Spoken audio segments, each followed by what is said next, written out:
L'ascension technologique qu'on connaît, elle est passionnante. Pourquoi est-ce que le cinéma français ne porte pas en lui cette ascension technologique? Je pense que c'est simplement parce que la plupart des gens qui font le cinéma français ronronnent. Ils sont à l'intérieur du fromage et tout va bien. Jusqu'au moment où ça va céder.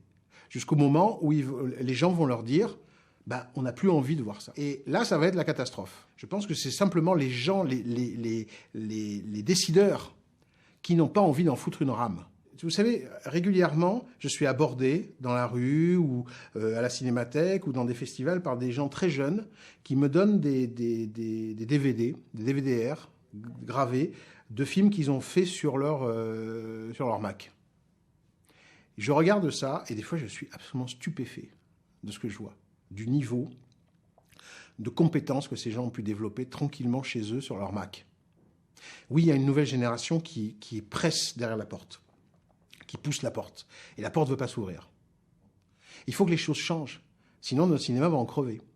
Il faut qu'il y ait un renouvellement, notamment le goût des images virtuelles, des univers virtuels, des paysages mentaux. Bien sûr qu'il faut. Il y a plein de gosses aujourd'hui en France qui sont comme moi, dont le héros est James Cameron, et qui ont envie de faire, leur avatar. En tout cas, il y a quelque part, on a le droit, on a le pouvoir de rêver, quand on est jeune, de faire un certain type de cinéma et d'y arriver. On peut y arriver, c'est vrai. Beaucoup de gens, il y a une espèce de fatalisme en France, qui n'est certainement d'ailleurs pas parmi ces gens-là, mais il y a un fatalisme général qui consiste à dire on n'y arrivera pas, c'est trop cher, les Américains savent le faire, eux ils ont les moyens. Tous ces espèces d'arguments de merde qu'on entend tous les jours. C'est aussi pour ça que je fais un film comme La Belle et la Bête. Parce que il y a un moment donné, il faut que les gens regardent ce film qui est fait à 75% d'images virtuelles et se disent « Ah bon ? On peut le faire ? Mais alors tout ce qu'on nous raconte là, tout ce qu'on vous raconte, c'est du vent. »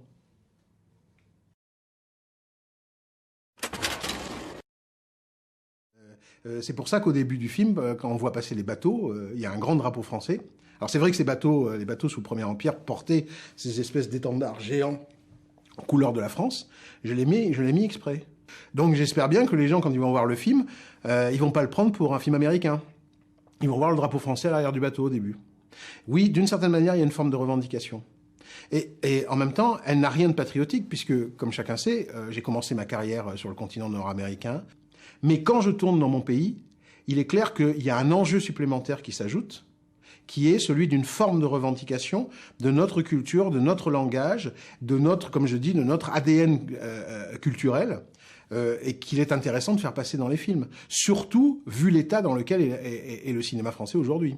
Le cinéma français aujourd'hui est de plus en plus défini par les achats télévision, que la télévision, finalement, est une lucarne sur, je dirais, un univers culturel informe, pour rester poli, global, et que donc les films français, les comédies par exemple, ont tendance à ne même plus être françaises, mais à être de plus en plus acculturelles, qui fait que quand on regarde ça, on regarde ça d'un peu loin, parce qu'on ne se sent pas foncièrement impliqué. Parce qu'il faut se rendre compte d'une chose, c'est ce qui nous définit est parfaitement attractif, parfaitement séduisant pour les autres. C'est intéressant ce que tu viens de dire. Moi j'ai fait 2 films ancrés dans la culture française, qui sont Le Pacte des loups et mon adaptation de La Belle et la Bête, qui est tirée d'un conte qui a été 2 fois illustré par des écrivaines. Et pour moi, c'était très important que ces 2 films soient tournés en français, alors qu'on m'avait demandé expressément de les faire en anglais, l'un comme l'autre. Mais je me suis tenu. Je crois que c'est Alexandre qui disait que un genre ne peut pas exister s'il n'a pas un ancrage local, si d'abord il n'a pas de succès dans son propre pays. Donc Le Pacte des loups et La Belle et la Bête avaient été faits, en tout cas avec cette philosophie en tête. Néanmoins, autant pour Le Pacte des loups, ça s'est très bien passé, parce que l'idée de faire ressurgir cette vieille légende, la bête du Gévaudan, c'était une idée qui s'est révélée finalement incroyablement payante. Et en plus, le film a voyagé, et les gens d'autres pays ont regardé le film comme un objet exotique particulièrement séduisant, donc c'était formidable. La Belle et la Bête, je suis allé au-devant d'une déception très importante. J'ai organisé une projection en France, une des premières projections, et quelqu'un dans le public, et j'ai vu beaucoup de têtes s'agiter, disant « Ah oui », m'a demandé pourquoi dans mon film il n'y avait pas les tasses qui chantent. Et évidemment, les tasses qui chantent, comme ceux qui rigolent le comprennent, c'est-à-dire c'est les petits animaux amusants dans le film de la version de Walt Disney. Et je leur ai dit, non, moi je suis remonté aux origines du conte, qui est un conte français, ah bon, et puis qui a déjà été illustré par un Français, Jean Cocteau, un film noir et blanc, ah bon, avec Jean Marais, hein. Et là j'ai eu un choc, c'est-à-dire que je me suis rendu compte finalement que j'étais devant ce public, un réalisateur français qui avait adapté un dessin animé de Walt Disney. Et ça a été un choc. Je me souviens très bien en avoir parlé avec mon producteur, Richard Grandpierre, à la sortie. J'ai dit, en fait, ça, on n'aurait pas pu le prévoir. Et je crois que c'est pour dire, en fait, qu'il y a quelque chose qui nous arrive dessus, qui est la globalisation de l'entertainment. Récemment, Olivier, tu as fait une interview très intéressante sur ton rapport avec les films de super-héros, avec Marvel, que j'ai lu avec beaucoup d'intérêt, et dans lequel tu dis effectivement que le problème qu'on a, c'est que ces films-là qui nous matraquent sont en train de formater le public d'une certaine manière, et que même le public français ne sait plus qu'à l'origine, La Belle et la Bête, c'était un roman, puis un conte court français, et aussi un chef-d'œuvre extrêmement important de Jean Cocteau. Donc ça, c'est par contre quelque chose qui, à mon avis, doit nous déterminer, c'est-à-dire que, d'une certaine manière, par rapport à cette globalisation de l'entertainment, on sera obligé dans les années à venir à réellement faire valoir nos personnalités, parce que c'est la seule façon et quelle qu'elle soit d'ailleurs nos personnalités, de Français, de Françaises, mais il va falloir que pour qu'on fasse un film intéressant, on s'extirpe de ce modèle qui consiste à envisager le public comme un fromage découpé en sous-publics sociologiques, et qui fait qu'aujourd'hui, pour moi, le grand péril, il est là. C'est ça qui est en train de ratatiner l'imagination. Donc voilà, c'est ce que je voulais dire, c'était que il faut prendre le maquis. Et bonjour à tous. Alors aujourd'hui, je vais peut-être être un poil long parce que j'ai envie de rendre hommage à quelqu'un d'excessivement important dans ma vie, de cinéphile, de cinéphage, d'amoureux de cinéma asiatique, de culture asiatique, qui m'a profondément influencé aussi dans cette espèce de chronophagie, le fait de bouffer des films et d'aimer le cinéma, d'être passionné de cinéma et d'essayer de faire quelque chose avec ça. Donc il s'agit évidemment de Christophe Gans. Personnalité, grand monsieur du cinéma, extrêmement important pour moi, qui symbolise à lui tout seul la passion, le professionnalisme et pour moi qui est un des réalisateurs et un des passionnés de cinéma les plus intéressants depuis 20-30 ans, et aussi une énorme injustice et un énorme gâchis, et une énorme frustration aussi, que j'ai envie d'exprimer à travers ce grand monsieur. Alors moi je l'ai découvert, alors Christophe Gans évidemment je l'ai découvert paradoxalement pas avec HK, hein. Vous savez, je suis fan de cinéma de Hong Kong et que c'est d'ailleurs Christophe Gans est en grande partie responsable, enfin dans le bon sens du terme, de ma découverte et de ma passion pour le cinéma de Hong Kong. Je vénère absolument HK Vidéo. Moi, je suis quelqu'un qui a créé ma passion pour le cinéma de Hong Kong en grande partie, à 90% avec HK Vidéo. Donc moi, j'ai vraiment dans les années 2000, tout début des années 2000, quand j'ai rencontré le cinéma de Hong Kong, c'était avec HK Video, Metropolitan. Et j'ai donc totalement grandi avec les films de Jackie Chan, les Yuen Woo-ping, les Tsui Hark, les Jet Li, des films moins connus comme les Opérations Scorpio, comme voilà, tout un tas de films hongkongais, les John Woo, etc. Et Christophe Gans on est vraiment, vraiment la personne, avec évidemment les gens avec qui il travaillait à l'époque chez HK. Il y avait aussi Julien Carbon, Laurent Courtiot, Léonard Haddad, David Martinez, tous ces gens, tous ces journalistes formidables qui produisaient une maison d'édition, voilà, d'abord VHS et ensuite DVD, qui était absolument sublime, somptueuse en termes de design, en termes de packaging, etc.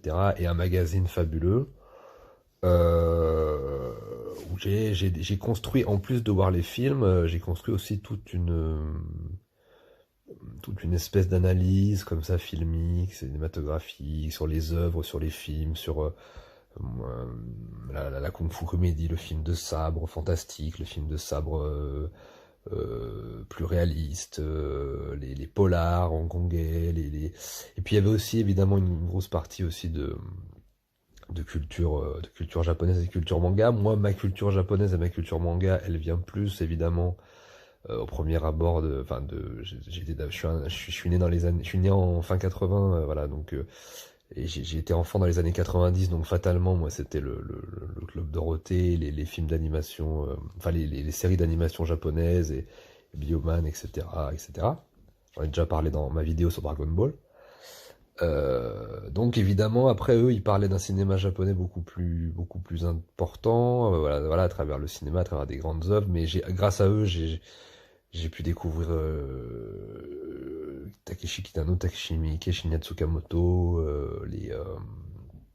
de tout un tas de films aussi dans l'animation, Satoshi Kon, etc., et Miyazaki évidemment. Mais il est vrai que j'étais principalement focalisé, moi vous savez, je suis un amoureux de la culture chinoise, hein, j'y ai vécu, etc.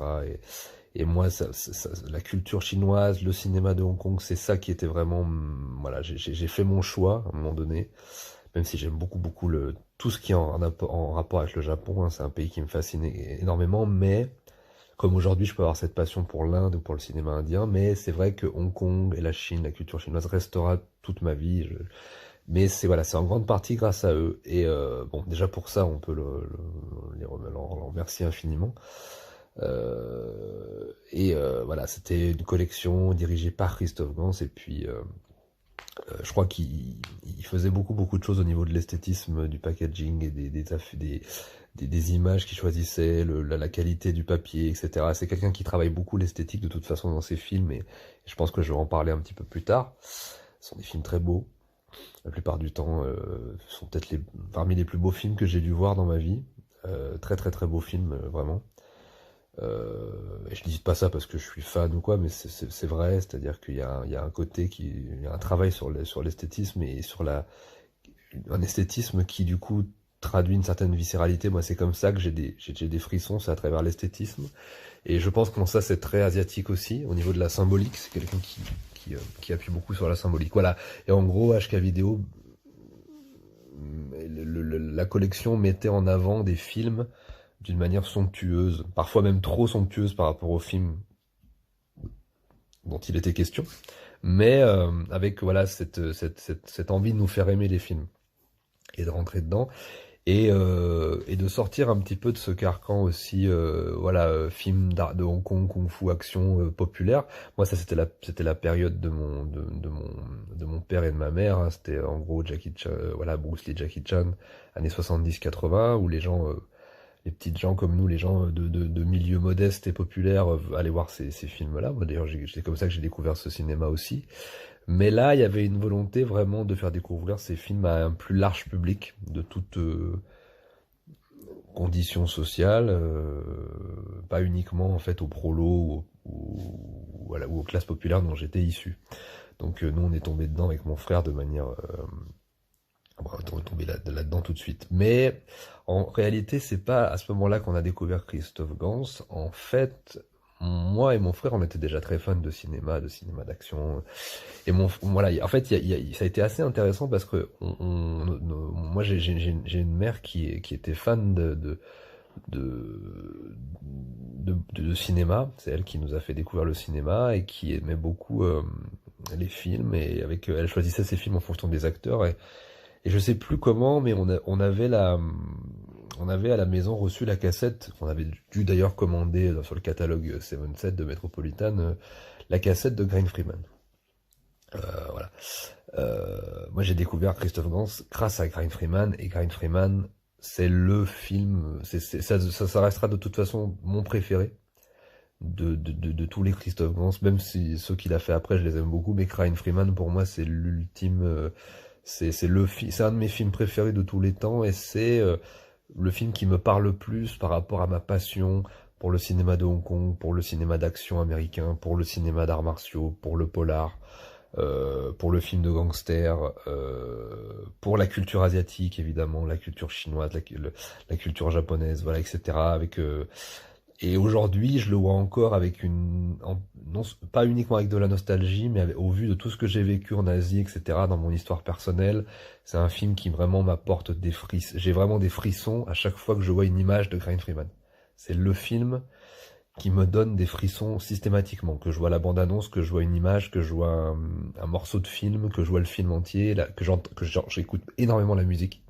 J'adore la musique de Graham Freeman. D'ailleurs, ces musiques seront réutilisées pour les bandes annonces HK vidéo après, pour vendre les films aussi, que je trouve absolument génial. Et à chaque fois, c'est un des films qui m'émeut le plus et vraiment, j'ai la chair de poule, hein.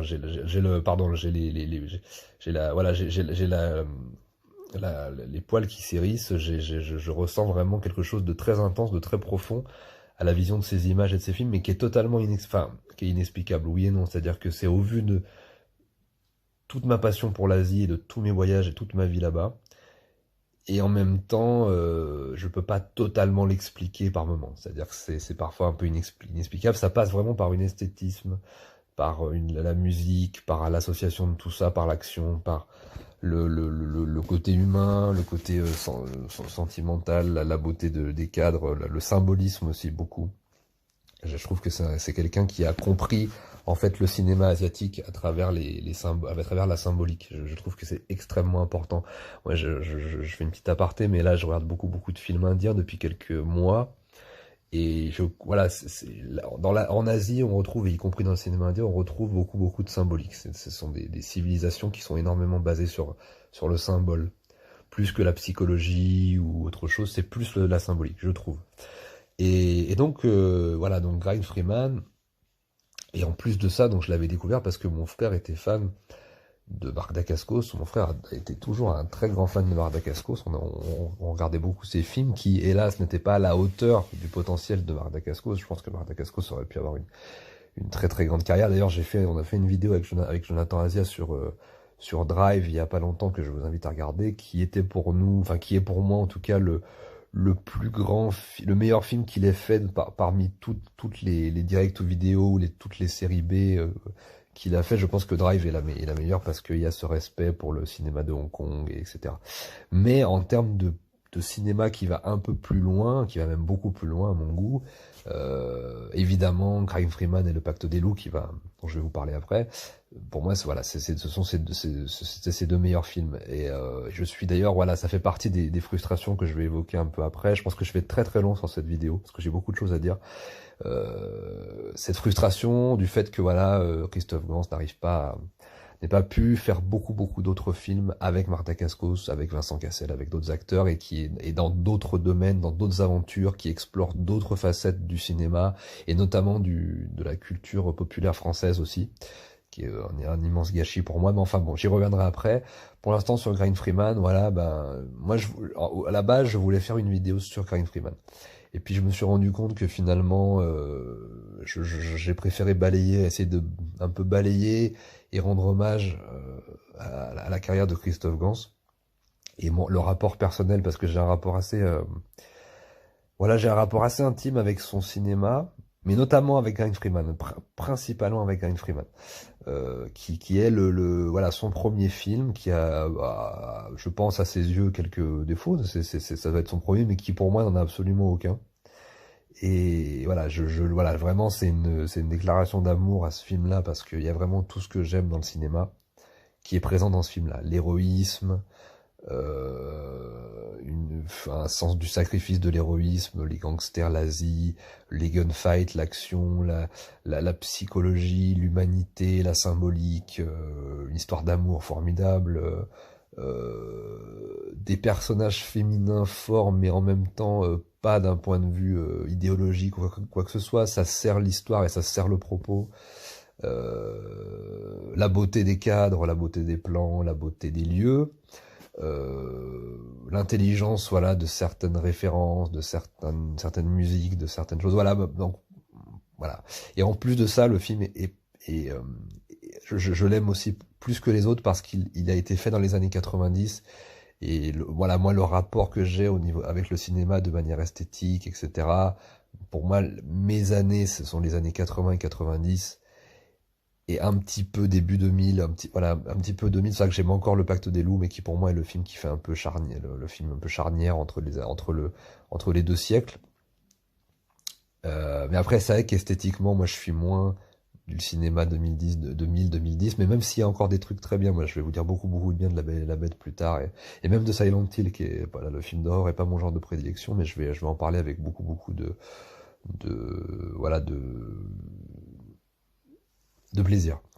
Et donc voilà, donc Crying Freeman, moi je l'avais découvert donc en VHS à l'époque, et ça m'avait bouleversé. C'est un film qui m'avait bouleversé, qui m'avait travaillé.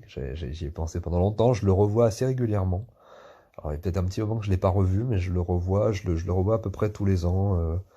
Régulièrement, en tout cas dans ma famille, dans l'histoire de moi, mon frère, etc., le rapport qu'on a au cinéma d'action, au cinéma d'arts martiaux, au cinéma asiatique, etc., c'est un film très important. C'est un film très important. Et je regrette, c'est peut-être le grand regret de ne pas l'avoir découvert au cinéma à l'époque, mais j'étais trop jeune, moi en 94, j'avais 7 ans, donc c'était beaucoup trop jeune pour le voir. Le film est quand même assez violent. Donc j'ai dû le voir un peu plus, j'ai dû le voir autour des 12 ans, 11-12 ans. Ouais, quand fin 90, début 2000. Je l'ai vu un petit peu avant Le Pacte des Loups, ou très peu de temps avant Le Pacte des Loups. Donc voilà. Et voilà, film formidable, vraiment. Je crois qu'il est, je sais pas s'il est sorti dans une qualité extraordinaire en Blu-ray, en 4K, etc. Mais ça mériterait. Je pense que oui, hein, je pense qu'il est sorti, mais voilà. Donc déjà.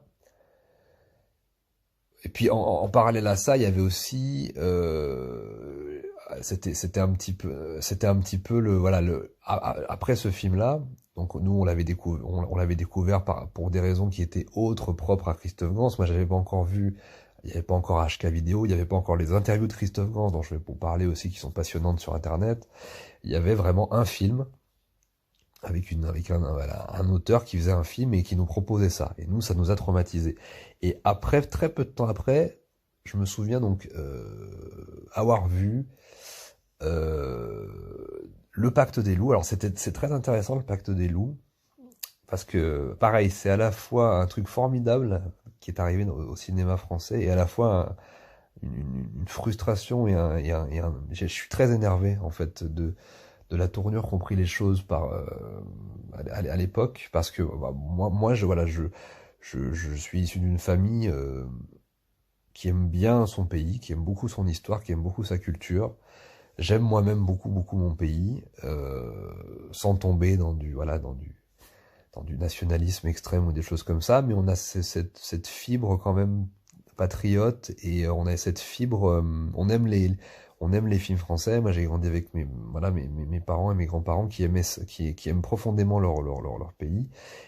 Et c'est vrai, et j'ai un grand-père qui connaît beaucoup l'histoire, qui lit énormément, et qui déteste le cinéma, en fait. Voilà. Donc, et ce qui s'est passé avec Le Pacte des Loups, c'est que c'est le film qui a fait revenir toute ma famille au cinéma.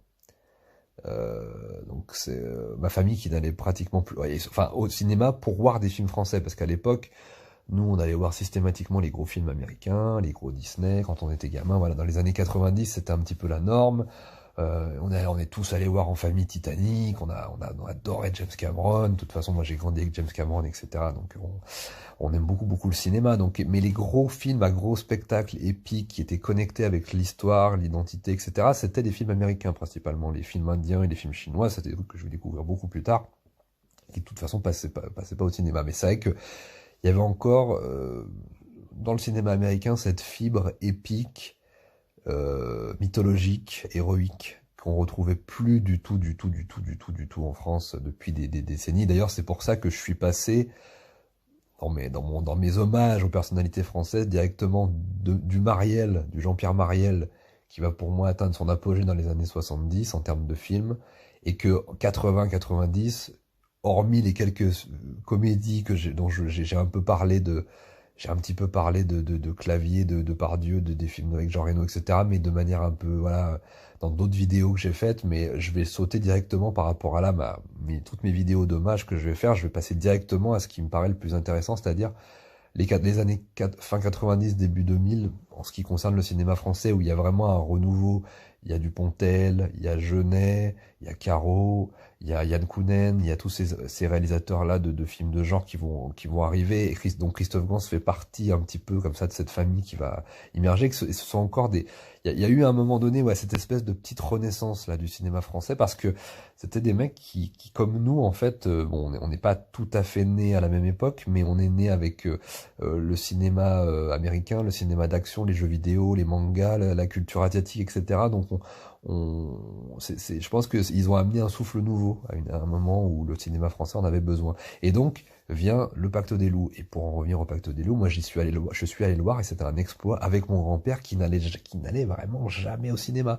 Mais c'était le premier film sur une partie de l'histoire de France, une légende française, un fait divers historico-légendaire français, adapté dans un film à gros budget, gros blockbuster, un peu comme les films qu'on regardait quand on était petit. Je vous ai parlé de Jean Marais, je vous ai parlé de tout l'amour que j'avais pour Jean Marais dans mes précédentes vidéos, les films en costume, les films de KPDP, et ces films-là, mes grands-parents aimaient les regarder. Moi, les seuls films, entre parenthèses, les seuls films que mon grand-père arrivait vraiment à regarder, c'était principalement les films de Clint Eastwood et principalement les western spaghetti. Voilà, c'était les films que mon grand-père arrivait à regarder. Voilà, parce qu'il adorait le rapport qu'avaient les Italiens par rapport au mythe américain, et il avait un profond amour des Indiens. Donc voilà.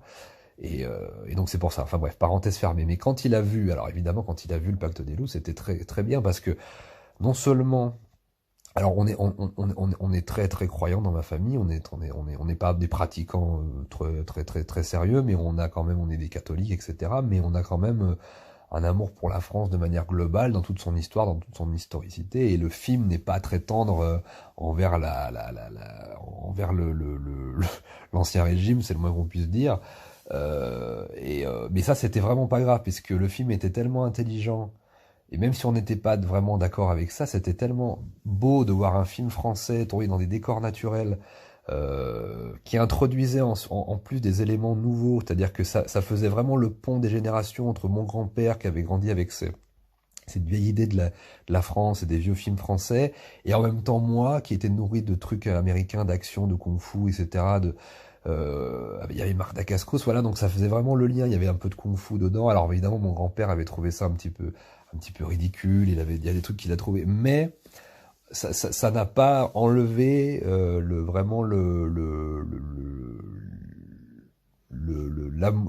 plaisir général qu'on a eu à regarder le film, parce que le film, en fait, il y en a pour tout le monde, en fait. D'ailleurs, on peut être, moi, je suis déçu dans absolument aucun domaine du film. Je trouve que Le Pacte des loups est un film dont le succès est absolument mérité en France et à travers le monde, et en plus, en ayant une identité française que les autres, du coup, pays peuvent apprécier, avec une espèce d'exotisme. Et je pense que les autres pays aiment, comme les Asiatiques. Moi, je connais beaucoup, ma copine est asiatique.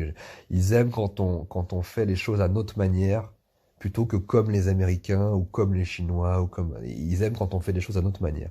Et là, le film était très important parce que et c'était un des films les plus. C'était très rare de voir ça. Et je pense que ça a même pas été vraiment refait après. En fait, c'était le seul truc et c'est en ça que je suis un peu énervé parce que c'était vraiment il y avait une compréhension du genre, de se reconnecter à la fois avec des mythes français, avec des paysages français, avec une identité très française et en même temps d'introduire des éléments des effets spéciaux, des éléments fantastiques ou semi-fantastiques, l'héritage du cinéma italien, l'héritage du cinéma asiatique à travers les combats, à travers la figure de Mani l'Indien, voilà, Bardakascos, rôle formidable. Et d'ailleurs, c'est pour ça aussi que mon grand-père avait énormément aimé le film, la figure de l'Indien, cette scène magnifique où il se fout de la gueule des espèces de bourgeois complètement parvenus, vraiment de ce qui représente la dégénérescence de l'ancien régime, voilà, et de la royauté. Je crois que le film se passe un peu entre la fin la fin de l'ancien régime et qui va presque aboutir à, oui, c'est ça, oui, voilà, qui va presque aboutir à la révolution. Donc voilà, pareil, très bien situé, très bien pensé. Où en fait le personnage de l'Indien est beaucoup plus noble que cette espèce de société complètement parvenue qui a bridé tous ses principes au nom de valeurs qui à la base sont selon moi quelque chose de bien mais qui en fait sont complètement corrompues dans une folie absolue, dans une consanguinité absolument folle, etc. Et qui amène la décadence en fait de ce régime. Et le film parle vraiment de ça. C'est-à-dire que la révolution n'est pas arrivée pour rien non plus, même si elle a été récupérée après par la suite, elle n'est pas arrivée pour rien. Voilà, et le personnage de l'Indien qui à travers cette scène, c'est une des meilleures scènes du film, la scène un peu comique du film où l'Indien désigne les nobles en les associant à un animal totem, etc. Donc c'est génial si vous avez l'occasion de revoir le film et cette scène, ça dit beaucoup de choses. Et on revient vraiment aux fondamentaux de la noblesse humaine, au-delà des couleurs de peau, des races, et des régimes et des sociétés, des niveaux de société, de civilisation. Voilà, il y a simplement un être humain digne, noble et héroïque. D'ailleurs, qui ira jusqu'à se sacrifier. Voilà, le personnage de Mani, le personnage de Bardakascos, c'est un des plus beaux personnages de cinéma, je trouve, que le cinéma ait fait, un des plus nobles, avec en plus pas du tout l'idéologie qu'il y a aujourd'hui, où il faut appuyer ça de manière parce que c'est un Indien. Non, là il y avait vraiment quelque chose qui s'imbriquait très bien, qui avait une logique, qui avait un sens, quoi, en fait, qui avait vraiment du sens. Alors moi je suis pas fan absolument de tous les acteurs, mais je veux dire j'ai pas regardé les films de tous les acteurs qui jouent dedans, à part évidemment moi je suis voilà génération, il y a Jean-Yann, il y a plein d'acteurs. En fait c'est ça qui était rigolo aussi, enfin qui était vraiment bien, c'est que ça mélangeait les acteurs de la nouvelle génération et de l'ancienne. Alors moi évidemment je préfère les acteurs de l'ancienne, bien que je sois né en, tu vois, ça c'est un peu paradoxal, mais il y avait voilà, il y avait Jean-Yann qui côtoyait Samuel Le Bihan et Vincent Cassel qui côtoyait Bernard Farcy. Et voilà, et ça c'est très intelligent. Je pense que c'est la principale vraiment qualité du film, outre voilà, voilà, je vous ai parlé des qualités propres, la réalisation, les costumes, les combats. En plus, vous voyez là, dans les combats, en plus, il fait appel à Philippe Kwok, qui était le grand chorégraphe de John Woo pour Hard Boiled et qui est un très grand acteur et un chorégraphe du cinéma de Kung Fu de Hong Kong, que mes amis cascadeurs à Hong Kong d'ailleurs connaissent bien. Et qui a fait un travail formidable et qui arrive à mélanger les styles hongkongais avec les styles français. C'est vraiment cool. Allié à une mise en scène parfaite de l'action, des personnages. Et vraiment, il y a, encore une fois, Craig Freeman était un bijou dans tout un tas de domaines parce qu'il arrivait à prendre tout un tas de genres et à en faire quelque chose d'unique. Et ben, Pacte des loups, c'est un peu pareil. Et en plus de ça, il fait vraiment le pont entre les générations, en n'oubliant pas qu'on fait du cinéma français, enfin que on voit du cinéma français, il fait du cinéma français en ayant des références de tous les autres pays, et en fait ça aurait pu être, et ça aurait dû être normalement d'ailleurs, c'était ce qui était prévu à la base, d'après ce que j'ai entendu dans ces interviews, c'est que ça devait être la nouvelle ère du cinéma français. Voilà, le Pacte des loups, en plus, il a très très bien marché en France, à l'étranger, etc. Et ça aurait dû ouvrir la porte et dire, bah maintenant, ça veut dire qu'on peut reproduire comme dans les années 60, 50, ces films en costume épiques qui reprennent nos légendes, nos héros, nos paysages. On peut refaire des films français et on peut rivaliser enfin avec le cinéma américain, puisqu'il faut savoir que le seul pays qui rivalisait encore avec le cinéma américain au niveau du grand spectacle populaire et des blockbusters, c'était le cinéma italien. Et d'ailleurs, le film rend aussi beaucoup hommage. C'est une ode, c'est vraiment une déclaration d'amour au cinéma européen aussi, hein, français mais aussi européen et aussi italien. Et le cinéma italien est très très important. Il a été complètement massacré, on l'a complètement, il s'est complètement éteint avec la grosse machine et la grosse globalisation américaine, et le Pacte des loups devait relancer ça, et c'était hallucinant parce que bon, à l'époque on n'en avait pas conscience. Nous on voyait un film formidable français avec ma famille, on est ressorti. En plus on est vraiment, surtout ma mère était passionnée de la Bête du Gévaudan, des contes et légendes de tout pays, de toute civilisation, mais là c'était une légende française qu'on connaissait bien, etc., que ma mère connaissait bien, donc on s'est précipité sur le film. Et je me rappelle que et ça touche à quelque chose d'universel, et au niveau, et la preuve c'est que ça a marché dans le monde entier, mais il y a quand même une identité française, c'est-à-dire que nous qui sommes un petit peu chauvins, qui sommes un petit peu voilà, amoureux de notre culture, etc., ben on avait enfin quelqu'un qui nous montrait ça. Et ça aurait dû être, normalement, d'après ce qui avait prévu, ils auraient dû réadapter après, par la suite, tout un tas de mythes, de légendes, de bandes dessinées, d'œuvres issues de la culture populaire française. Apparemment, il devait, pendant des années, voilà, Christophe Gans, on attendait qu'il fasse, après le Pacte des loups, il devait faire, il y avait Bob Moran, voilà, il y avait Rahan, il y avait Fantomas. Avant le Pacte des loups, même, je crois il devait le faire, même, il a annulé pour le Pacte des loups, il devait faire la vie du capitaine Nemo au cinéma, voilà, très important, où il a choisi Russell Crowe à l'époque, et où Russell Crowe était pas encore connu, et les producteurs lui ont dit bah non, parce que ce mec sera jamais connu, etc. Enfin voilà, encore la grande intelligence des producteurs et des décideurs, surtout pas forcément des producteurs, mais des décideurs. Et donc le film Pacte des loups n'aura pas d'enfant. Ça sera une tragédie. Ça sera une tragédie pour nous qui sommes amoureux, voilà, de la culture française et puis amoureux du cinéma. Et on pouvait enfin amener tous ces talents en France, et il aurait peut-être pu refaire des films avec Philippe Coq pour les scènes d'action, ou des artistes hongkongais, avec Marc Dacascos, avec Vincent Cassel, explorer des genres cinématographiques nouveaux, nous faire rêver, etc. Et ben non. Non, en fait, alors je sais pas quel était vraiment le but de tout ça, je crois que j'ai jamais vraiment compris vraiment l'explication de tout ça. Je pense que c'est un mélange de business, de politique, d'idéologie,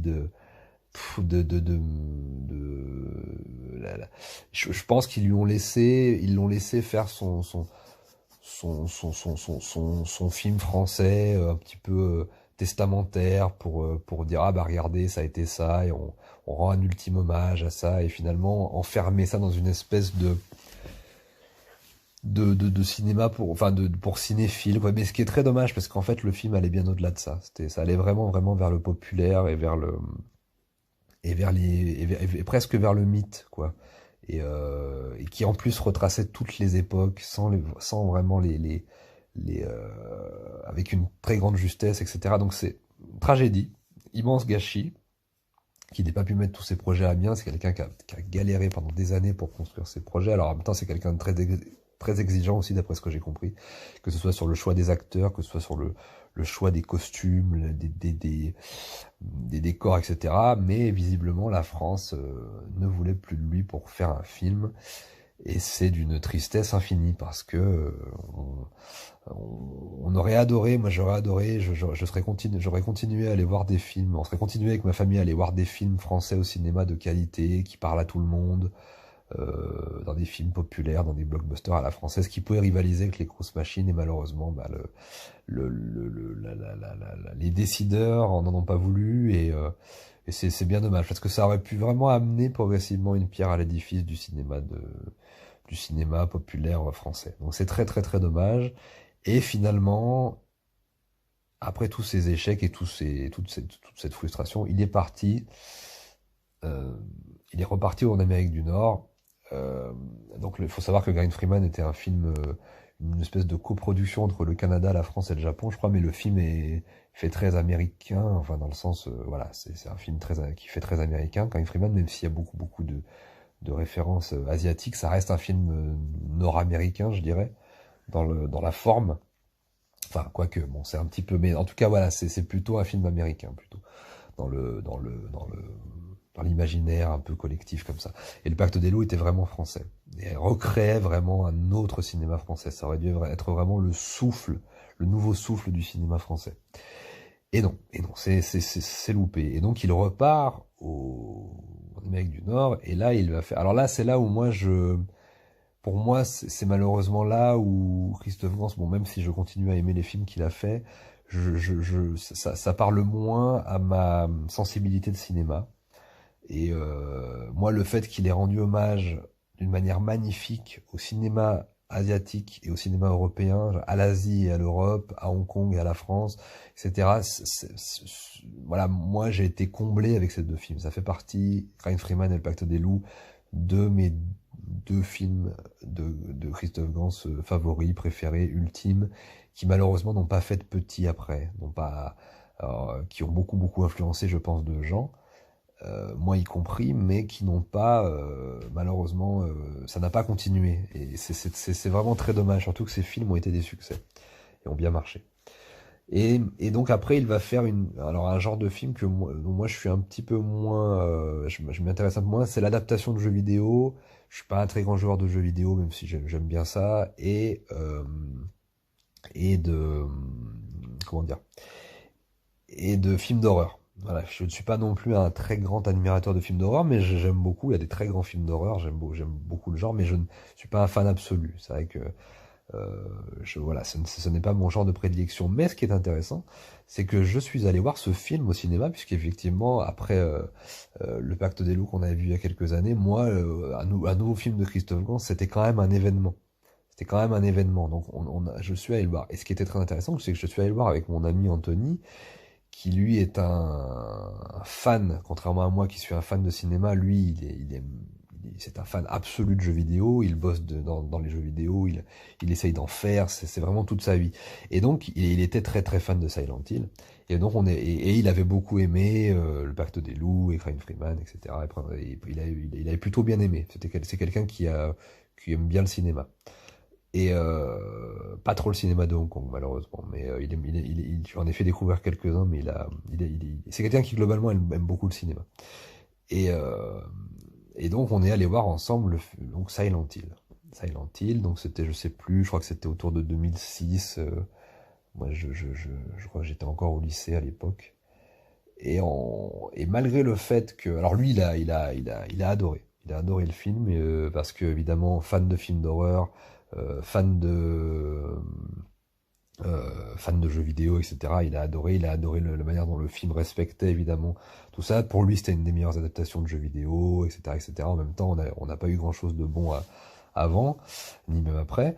Voilà, il a simplement adoré le film. Et moi, j'ai beaucoup aimé aussi, malgré le fait que, comme je vous l'ai dit, voilà, jeux vidéo, film d'horreur, bon, c'est pas spécialement ma came, mais j'ai quand même beaucoup aimé. Je trouvais que le film était très bon. Et on est sorti du cinéma très heureux, très content, on allait manger après, etc. Et c'était très cool.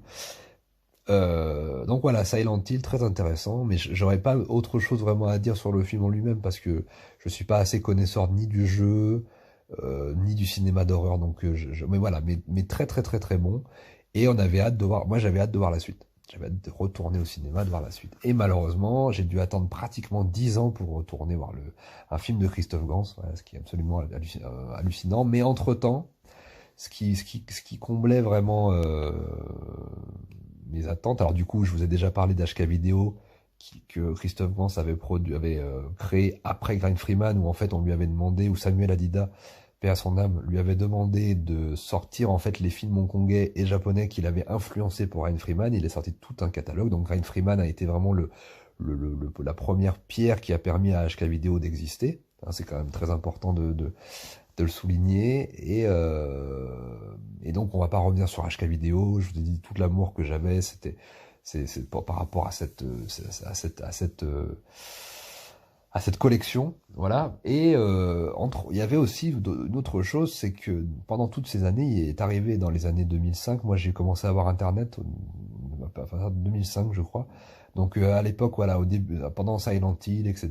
Là, il commençait à y avoir des interviews accessibles sur Internet, sur YouTube, etc., sur Dailymotion, et on commençait à voir des interviews de Christophe Gans que des mecs avaient posté un peu partout. Et là, on se faisait plaisir parce qu'il a fait énormément d'interviews, énormément de bonus de DVD, énormément voilà, d'interviews pour la télévision, pour les médias, etc. Et là, on se régalait. C'est-à-dire que moi, pendant des années, j'ai écouté, réécouté les interviews de Christophe Gans que je trouve être les plus passionnantes. Vraiment, mais vraiment, j'insiste, les plus passionnantes de l'histoire du cinéma. Moi, je sais que je suis quelqu'un qui parfois perd foi en l'humanité et parfois je perds foi dans le cinéma, et je me refais des sessions Christophe Gans, interviews, analyses, etc. de films pendant des heures et des jours, et ça me redonne espoir. Ça me redonne espoir de refaire des films. Moi, voilà, je fais un petit peu des courts-métrages, etc. Ça me redonne l'envie. Ça me redonne l'espoir, ça me redonne. Je me dis qu'avec dans ce désert absolu en plus qui est la critique et l'analyse et le cinéma français, que je trouve personnellement, c'est un oasis, quoi. C'est vraiment un oasis magnifique au milieu du désert. Mais c'est pas parce qu'il y a personne, c'est parce que il est en plus qu'il y ait personne, c'est quelqu'un qui est pertinent et qui en plus a sa vision des choses, qui explique sa vision des choses, pourquoi il aime ça, pourquoi il n'aime pas ça. Et d'ailleurs, je suis pas forcément d'accord en plus. On n'est pas de la même génération, on n'a pas vraiment grandi totalement avec toutes les mêmes choses, même si on a beaucoup de références en commun. Ça aussi, c'est que j'ai un point de repère aussi. J'ai un point de repère avec une personne comme Christophe Gans, c'est qu'il arrive on arrive à se comprendre sans se connaître, quoi. C'est-à-dire au niveau de certains films, au niveau de certaines cinématographies, au niveau de notre amour commun pour la culture asiatique, etc. Et je pense qu'il a pu parler à beaucoup de gens comme moi et de gens comme nous, de cinéphages et de cinéphiles de ce type de cinéma. Et en plus, c'est quelqu'un qui aime, et c'est ça qui était fantastique dans les interviews, c'est qu'il aime absolument tous les cinémas. Et moi, je me rappelle que ça avait provoqué chez moi, c'était autour de l'âge de 20 ans, hein, c'était autour de 2007, ça a provoqué chez moi vraiment une appétit de cinéma hallucinante, et je me jetais sur absolument tout ce qui traînait à l'époque. Je regardais absolument tout. Je vivais chez des amis à des moments. Moi, je suis quelqu'un qui a beaucoup vagabondé, et je me retrouvais chez des amis qui avaient des DVD tech et des machins, et je regardais tout.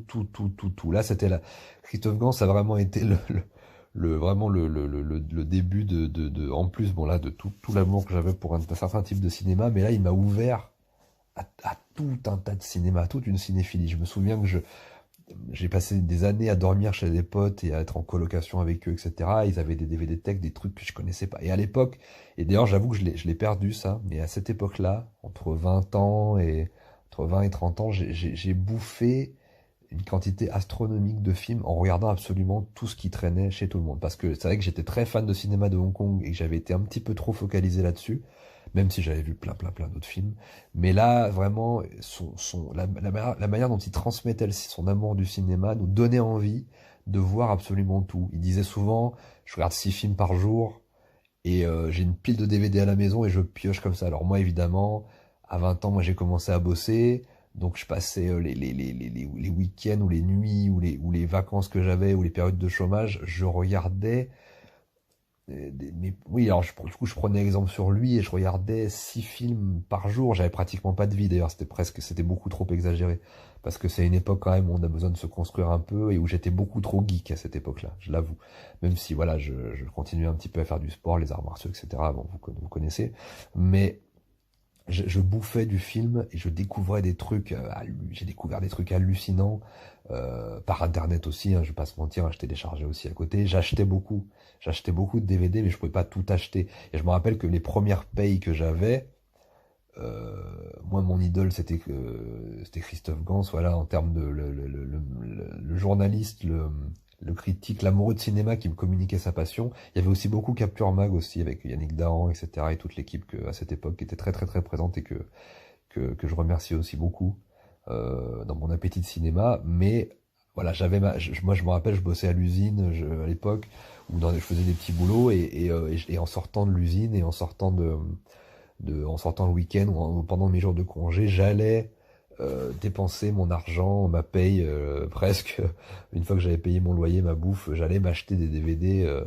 Vous savez, les DVD à l'époque, c'était pas encore l'arrivée vraiment du Blu-ray. À l'époque, c'était encore les DVD. Et des trucs qui allaient à 2 balles. J'achetais vraiment tout ce qui traînait, tout ce qui me donnait envie. C'était vraiment la période la plus florissante à l'époque, voilà, où j'ai eu mes premières payes, où j'ai commencé à bosser, où j'ai commencé à m'acheter mes premiers trucs. Je rattrapais tout ce que j'avais pas pu avoir en HK vidéo. J'avais déjà toutes les VHS à la maison que ma mère m'offrait avec l'argent de poche qu'elle pouvait ou pour les anniversaires ou les machins comme ça, plus les petits boulots que je faisais au début. Voilà, je me suis tout racheté. Je regardais absolument tout.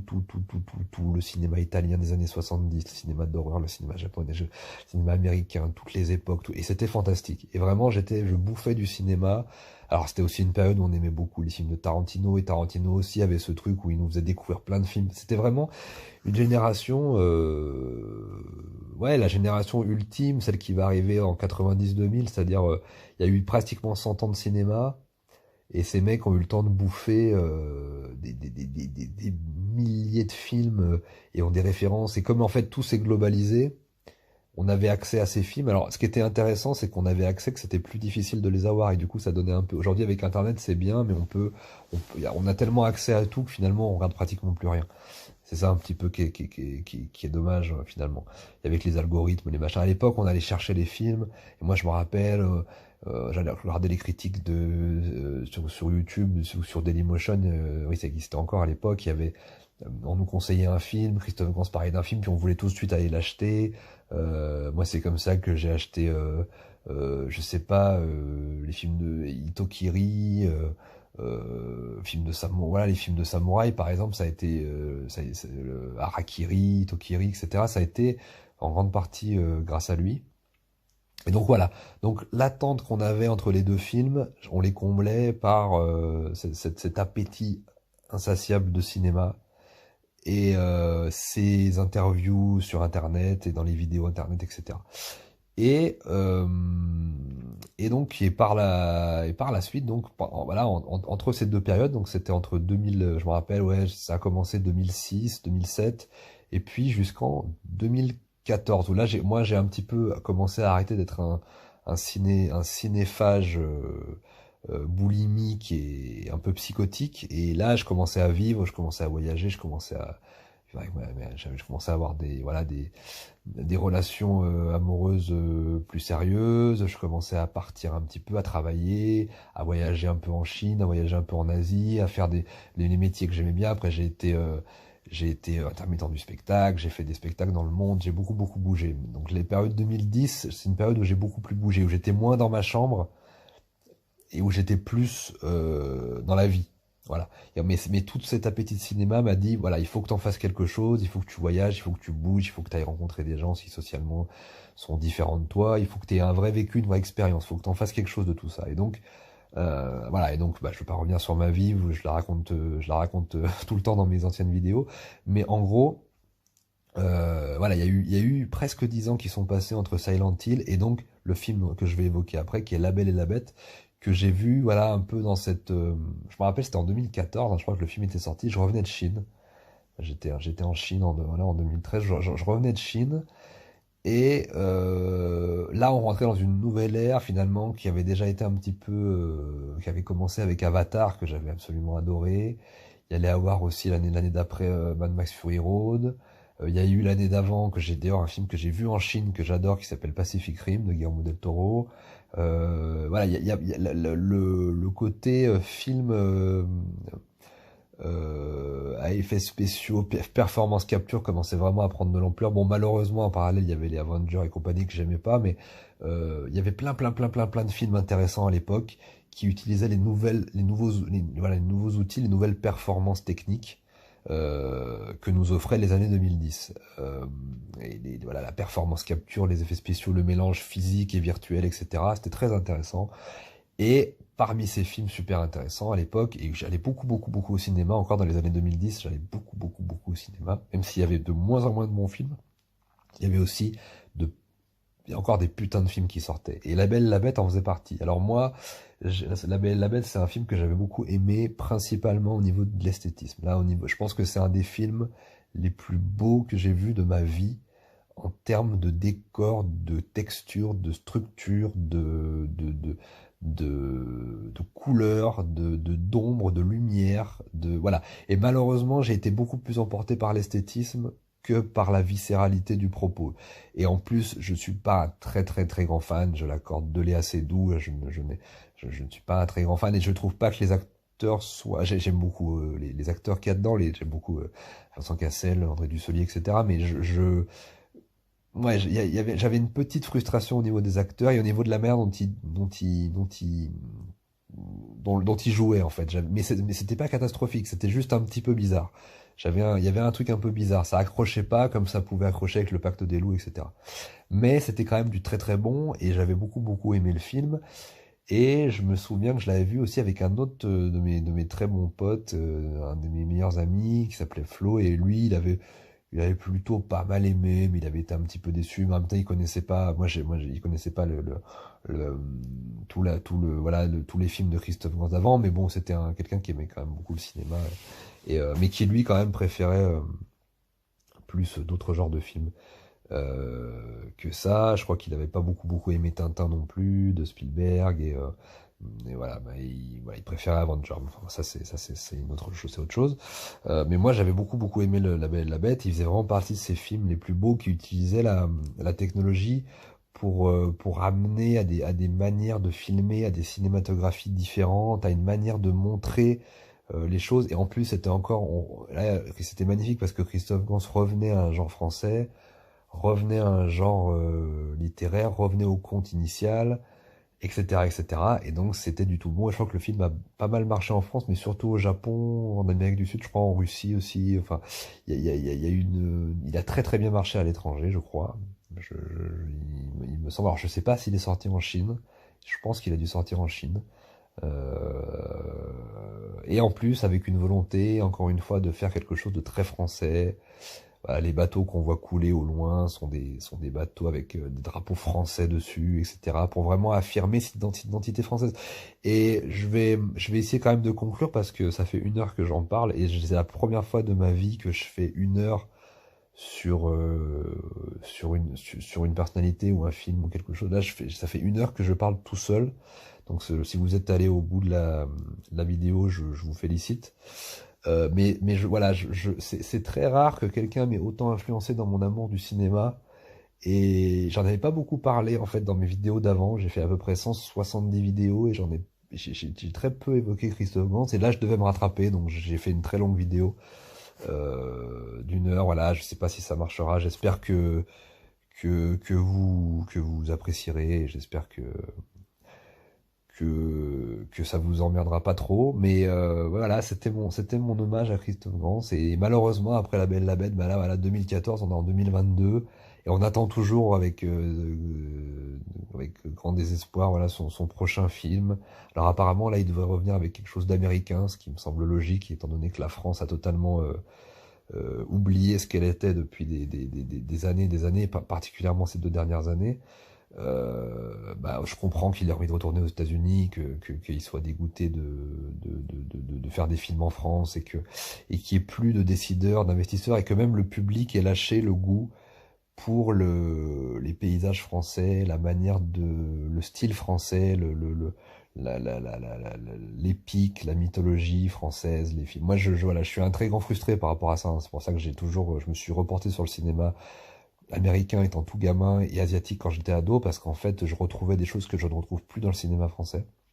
Là, je vous avoue qu'en termes de cinéma français, je revois que des vieux films qui vont de Max Linder jusqu'à Jean-Pierre Mariel, en passant par Mocky, Audiard, les Verneuil, tous les grands films, les Clouzot, les Autant-Lara, les Carnet, les Renoir, etc., etc., les Jacques Tati et compagnie. Moi, je revois que des vieux films, mais en termes de nouveaux films, alors je vous dis, il y a eu cette génération, Christophe Gans, Jean-Pierre Jeunet, Marc Caro, Albert Dupontel, Olivier Marchal, voilà, que j'aime beaucoup, etc., etc., et qui ont amené un nouveau souffle comme ça et qui font encore des très très bons films, des très très bons films que j'aime beaucoup.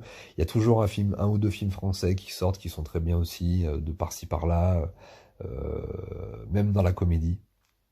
Même dans la comédie. Et malheureusement, voilà, autant j'ai noté que Christophe Gans était très optimiste en 2014 quand il a fait La Belle et la Bête, en pensant que les gens allaient se souvenir finalement d'un certain type de cinéma français et avaient envie qu'on recrée ça avec les nouvelles technologies. Autant je crois que très récemment il a compris que la France, autant dans ses décideurs que dans son public, avait complètement avalé la globalisation du monde en général, et du monde de l'art et du cinéma en particulier, de la culture, etc.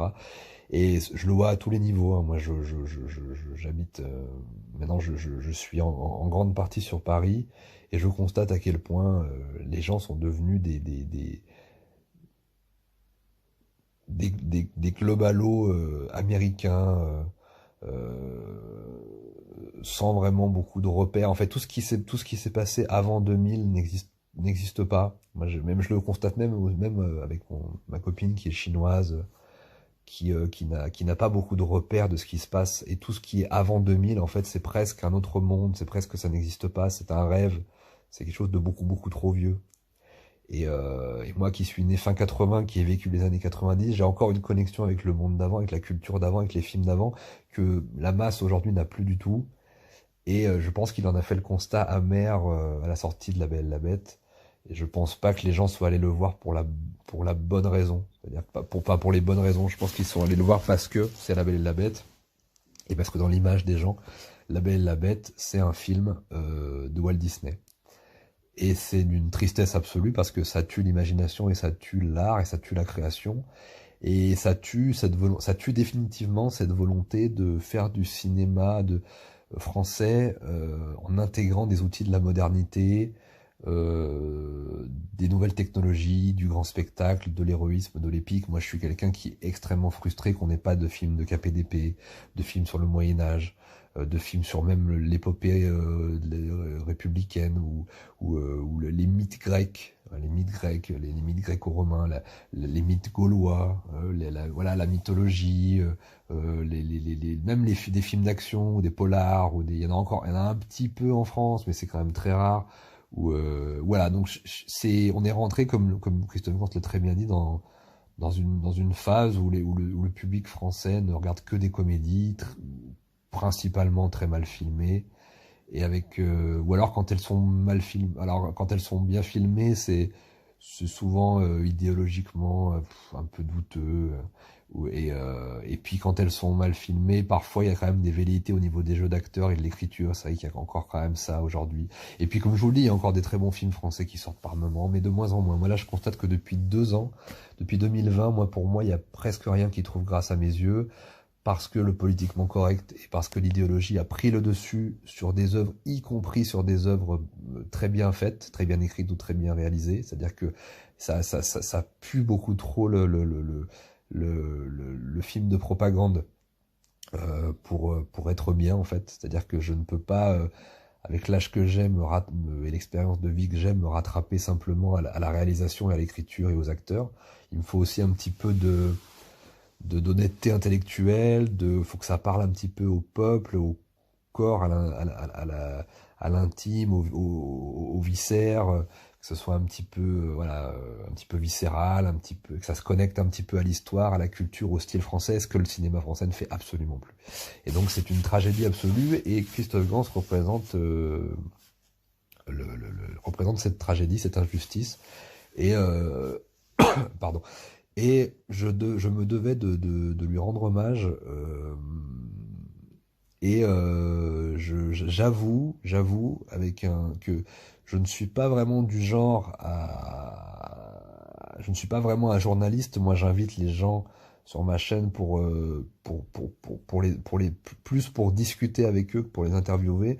Mais j'avoue que j'adorerais rencontrer Christophe Gans une fois dans ma vie. Et si le courant passait bien, j'adorerais l'interviewer, l'inviter dans une de mes émissions. Mais c'est vraiment c'est vraiment la seule et unique personne. Moi, j'ai besoin pour inviter des gens d'avoir un minimum de connexion. Et voilà, c'est peut-être la seule personne que je ne connais pas, on va dire, ou avec qui je n'ai pas du tout je n'ai jamais rencontré de ma vie, et que j'aimerais pourtant inviter sur ma chaîne, ou que j'aimerais simplement rencontrer ou boire un café dans le milieu du cinéma français. Voilà. Donc, je vais vous laisser avec 4 petits extraits, ou 4 ou 5 petits extraits qui on va dire, résument un petit peu la pensée de ce que je trouve pertinent dans son cinéma et de ce que lui pense aussi. Je vous mettrai, j'espère que la vidéo va pas sauter pour ça. En tout cas, voilà, je voulais rendre hommage à cet immense réalisateur français qui malheureusement a fait beaucoup trop peu de films par rapport à son talent et par rapport à la passion qu'il a pour le cinéma, mais qui nous a quand même offert des très grands films, des grandes pépites, qui j'espère va revenir en 2022-2023. Il a commencé le cinéma en 93.